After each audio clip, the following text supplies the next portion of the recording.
Manoloana indrindra ny tondra-drano izay izy io teto Antananarivo indrindra i Madagasikara moa zany dia tsy mipetraka eo amin'ny toeran'ny mpitaja fotsiny izahay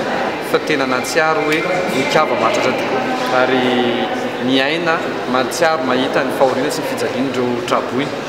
Manoloana izay indrindra dia nanapa-kevitra izahay hoe andeontsika hientana hanolotra izay voatsinam-potanantsika kanefa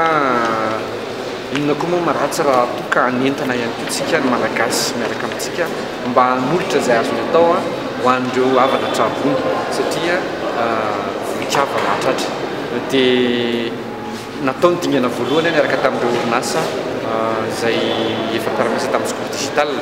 Atao anatin'izao hetsika manokana iarahan'ny commune Antananarivo izao indray moa dia ny hoe nivonona zareo hanao téléthon dia izahay nanohy tena hoe hanentana satria efa noraisinay andraikitra ihany ny antso sy nanentana ny olona amin'izay azony atao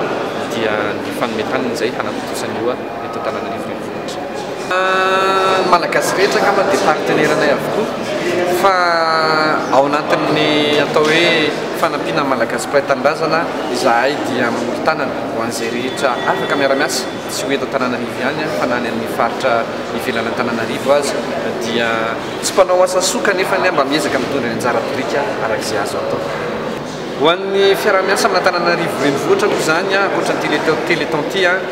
dia ezaka izay any amin'ny serasera mba hampafantatra ny olona ny tokony fepetra ho raisina, ny tokony ho anjara toerana sy anjara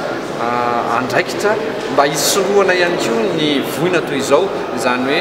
rehefa tonga ny fanomanana ny fiverenan'izy ireo any amin'ny toerana izay niaviany tsirairay avy any dia ezaka izay hanentana hankahiry azy ireo ary ihany koa mety tolo-kevitra arak'izay fandaminana ataon'ny commune ho amin'ny fandrindrana izany fidin'ireo trabony ireo izany.